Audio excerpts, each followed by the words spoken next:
ask? Give me 1 second. Yes. Who was speaking right I now? was speaking, Yog. Yeah. So, can you please simplify what were you saying? So what Yeah. I'll were? just go ahead and do that. I was in the process of doing that.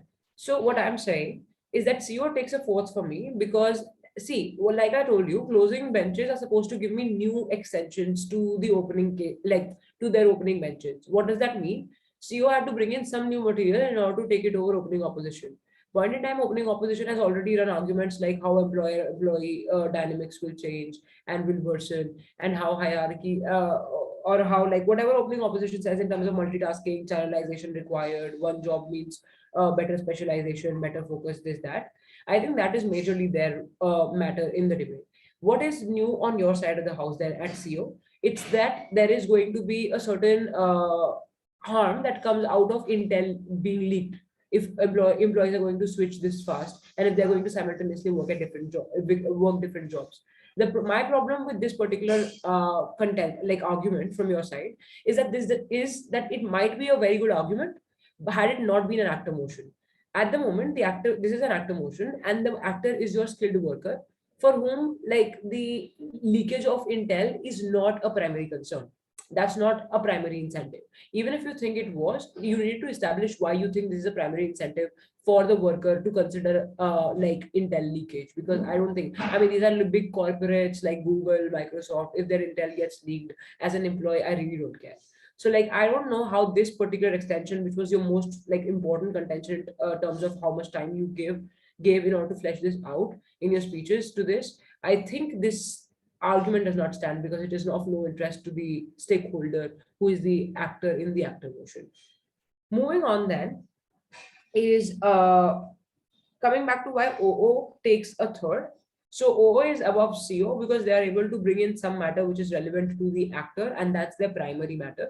So opening opposition runs a couple of arguments and is able to flesh them out in the first speaker speech itself, where they go ahead and say that look, channelization of your energy is required because divided attention would lead to like unfulfilling experiences in every work that you take upon yourself, which is why we think multitasking is nice. It's going to lead to better job satisfaction, this, that. Whatever arguments were presented in the first speech were also well fleshed out. My problem with OO then, and why it takes a below OG, is that in the second speaker speech, I do not find a lot of rebuttals to OG. So even if you think that OG's arguments about how there's more stress when you are working the same kind of job on a monotonous drill, when you're running the hamster's wheel, you think if all of those arguments are like not very legit, you still have to go ahead and rebut them explicitly for me to not buy them. At a point in time, you refuse to do that or forget to do that. I have to buy OG's arguments because they are unopposed and they win. So when OG is saying that concentration is better on our side of the house, but at second speaker speech of OO, I still get like basic, mostly assertions on and kind of like a rhetorical speech where there's no analysis or weighing of why what OG is saying against what OO is saying is still makes OG lesser in terms of its argumentation. That weighing is absolutely absent in the second speaker speech, which you might want to work on. The problem then is that the DLO, and this is I have it in my notes, the DLO goes ahead and says that look, the employer-employee dynamic also changes because the employer can no more trust the employee. I think this was an excellent argument to run. The only problem was that this is being like introduced by DLO. So I don't find an obvious linkage in your first speaker speech to this argument. But secondly, even if you wanted to introduce this argument, you had to flesh this out for me. I don't know what the employer's incentive are or why the employers will trust. I mean, why employees are trusted when they stick to a particular company more than they are when they go to a lot of other companies. So you always have to analyze things for me. I can't. I mean, you can't take it for granted that the person that the adjudicator will think that just because I have my loyalty in one place, the employer is likely to trust me.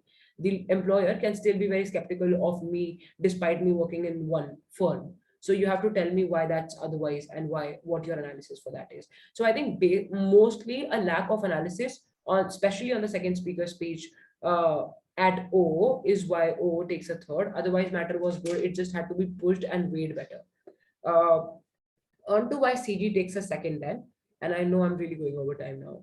So sorry, OG takes a second. OG takes a second because simply because opening up OG is able to say certain things. I mean, I'm not telling you that whatever arguments OG was making were the best. I'm just saying that they won because they were unopposed. You have to explicitly rebut whatever each side is saying. That's something that you have to be particularly mindful of. And you can't presume things. So on OO, there were a lot of presumptions. Like the adjudicator will understand why employer will trust a person more if they were working in one company rather than working in a lot of companies. So those presumptions are not good for you. You have to like flesh everything out and not keep anything aside as like understood or given or tacit. So that's something that you might want to work on. I think OO case was better than OG. The OGs was better analyzed, because of which OG takes it over OO. But then OG takes it over CO as well, because of the reason that CO was the most of the arguments that CO was running were just beyond the scope of the debate, insofar as they were dealing with the actors like the company and company's loss in terms of intel, which weren't a part of this particular debate, because this was an actor debate specifically about the skilled uh, labor. But also understand that OG had good characterization, right? OG was telling me that there is that we have a world of like rat race, right, where everybody is just giving each other a wild goose chase, because of which poly work is going to give you the stability you want in life. I think this was a good argument which was analyzed enough, but none of the other benches like rebutted it through a similar analysis. So OG was smart in saying that, oh, hustle culture just makes you very, very insecure in the world, and having many jobs and have means you have your fingers in a lot of pies. So even if you lose one, you have others to count on, which is why you can save for a rainy day, and you have better like deposits with you if you ever run out of a job. Whereas if you lose a single job hunt will cost you a lot of time in, and in that limbo you don't have any money to fall back on. I think that was a legitimate argument that required explicit rebuttals, which didn't quite happen, because of which OG won unopposed and took second. Then why is CG taking up first? Because I think CG's case is novel. It has extensions. It's not derivative of OG.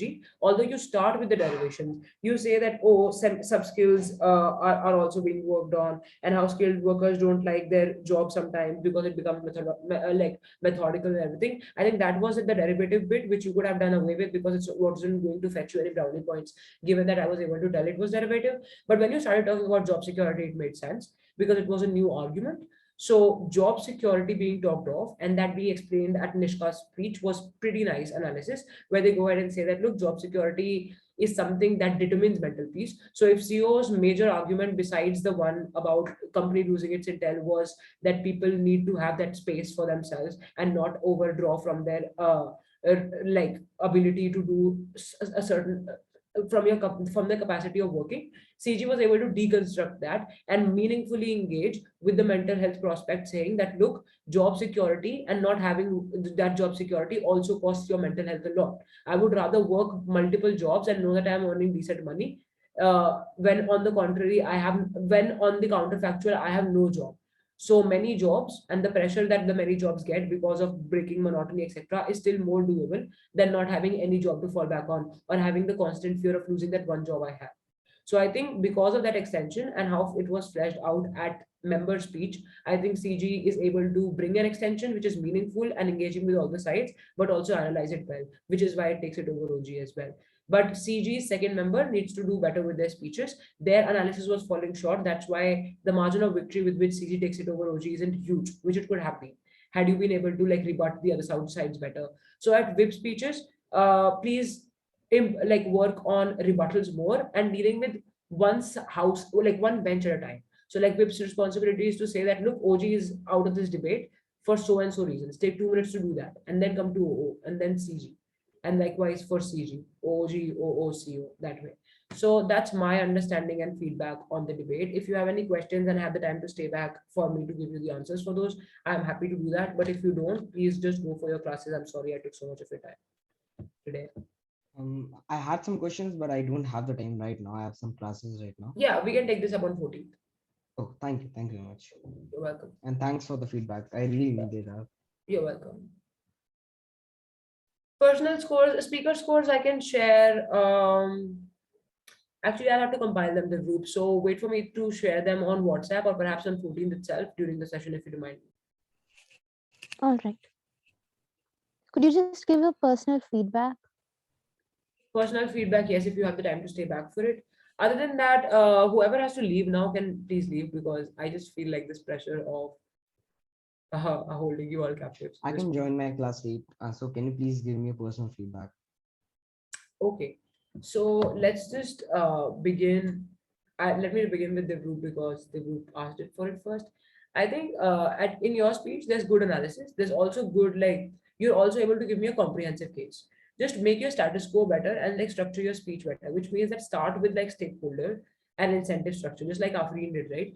Afreen was good with her incentive structure analysis. She explicitly went ahead and said that, look, actors, the skilled workers have some incentives. Please keep in mind those incentives while you're judging this debate. So that gave me perspective. You have to break Afri's perspective, which is why your stakeholder analysis also has to come right at the outset and has to be as explicit as Afri's.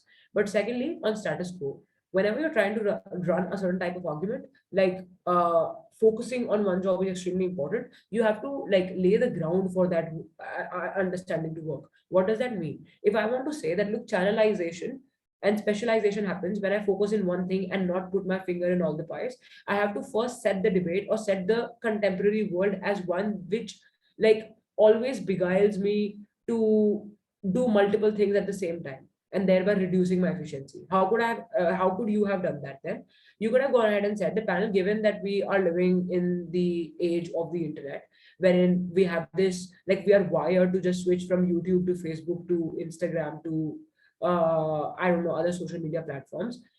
Human mind is like duped into believing that the more that the more you give time to different things, the better you are getting at those, right? Which is an illusion eventually, because of that, your attention span for that one particular thing essentially reduces, because you're always thinking about the other thing while you're doing that one thing, right? So this mechanization was important for you to tell me about, so that I can buy your point about why specialization happens only when you focus in one place. So you're telling me that focusing on one place is important, but you're not telling me why that's important.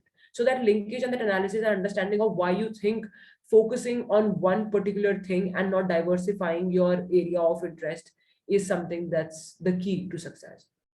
Does that make sense? Yeah, absolutely. Yeah. Thank you so So much. the group, I think, I'm sorry, I have cold and pollution, Delhi. So the thing is that you need to ground your It's okay. arguments more. I love how you deliver. I mean, it's calm and you know All what right. you have to deliver and you end up doing that. But just like ground your arguments. You work on presumptions for now. All Uh, right. Let go of the tendency. Yeah. Okay. All right. On to Yug All then. right. Yug, I think you chose to be the whip. If you are going to continue doing that, I think the best way for you to just improve on that is to know that I have to rebut Can you everything. please repeat? Can you please repeat? Because I couldn't hear you. You were the whip speaker, right? Yes. So like, Right. what's a like basically what's a speaker? Because it's my first Were you competition. there in the session yesterday? Yes, I was there. How did you miss it then? Whip speaker is supposed to weigh. And what does that mean? If I am the whip speaker, you're welcome, guys. You don't have to thank me at all. Yeah.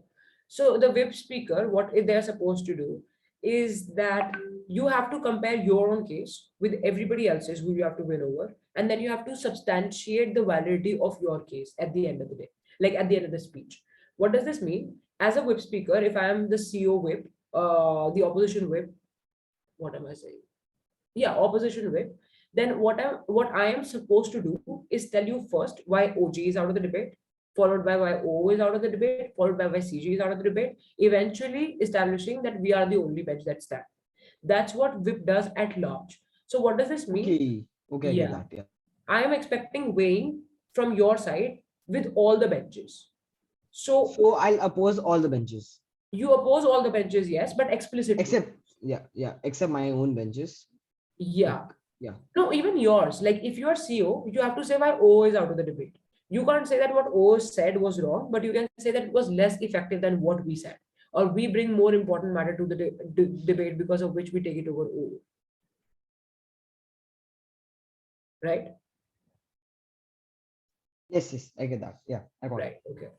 Thank you Whip very speeches much. can be tricky though. I'm also not a good So whip like, speaker. how was my delivery? Like, even if it does. Delivery is nice. Understanding is also nice. Like you don't stop in between. You don't have like the rookies problems, but you still need to understand what the responsibility of a whip is and deliver. Because at whip Okay. speeches, time management is key. If you know that you're going to give only 2 minutes to like OG rebuttals, that's all the time that you can give to the OG. You can't go beyond that, because what happens at whip speeches is that I sometimes I waste all my time rebutting one bench, because of which the other benches win unopposed. You don't want to do that. All right, Nishka, you also want personal feedback, right? Yes, please. Okay, so I think yours and Divroop's speeches, also Bhavika's to a very large extent, were good, which means that you guys know the value of analysis. And if you are told the right things and if you understand the motion the right way, you have potential to just like see it through. But as for your speech, I want to tell you that whenever you're going CG, just keep in mind that you don't want to start by reiterating what OG said, because that makes me think or gives me like how I perceive a case then is that, oh, this CG is only derivative of OG. You want to write at the outset, clarify that panel, we win this debate because OG tells you this, but our extension to this particular debate is this, which is job security. Why is job security more important as compared to the arguments that OG gives about like breaking monotony, etc.? You give me reasons, and then you pursue that extension first. Even if you want to support some of OG's points, that has to happen after your extension is established, because you're also like fighting against OG in order to get the first rank. So you can't just like pedal along and say that, oh, OG said these things which we agree with. I mean, agree, but later. First, give me the extension. Do you understand? Yes, I do. I think that's pretty much it. Also, second speaker coordination is important. Guys, sometimes what happens is that my second speaker is not as strong as myself, because my understanding of a particular motion is better, and that just keeps changing. Sometimes your second speaker would have a better understanding and you wouldn't, in which case just coordinate on WhatsApp chat or somewhere. Even if you think a person doesn't understand your perspective but they are your teammate, just say that, read this out loud and type it all out on WhatsApp for them to read it out, because sometimes people in the under performance pressure can't discern what they have to say, so you have to help your partners as well, because your delivery, like you could be delivering an excellent speech, but if your second speaker falters, you are going down as a team. Okay, Bhavika, are you waiting for a personal feedback as well? Yeah. Yeah, okay. All right. So the first major folly, I think, Bhavika, with your case was that you did not identify the burden appropriately. So, like, if it's an actor debate, you have to exclusively think about the actor's interest. Even if it costs the company, we don't care, right? Because you are benefiting the actor, and as the actor, that's all you care about. So you talk about the actor from all perspectives, like their economic well-being, their personal well-being, familial, the time that they're supposed to give to the family, if they're able to deliver, if they're able to discharge the responsibilities in the various jobs that they take up. All of those incentives are fine. Prioritization of these incentives, you could say that, look, Afreen's understanding of incentives is wrong, mine is different. But it has to be about the actor at the end of the day. You can't just talk about like company losing its intel, etc. Is that clear? So if I was to frame it in a way to as to say that, okay, now if these people leak intel, now they kind of are on the verge of getting expelled from all these companies and probably getting blacklisted. So that would not work in their favor, and probably like increase their chances of like financial duress. So Right. would like an Okay. argument like that? I get it. Yes, that argument would work. But then that extension has to be fleshed out. Your whip speaker ended up not doing it.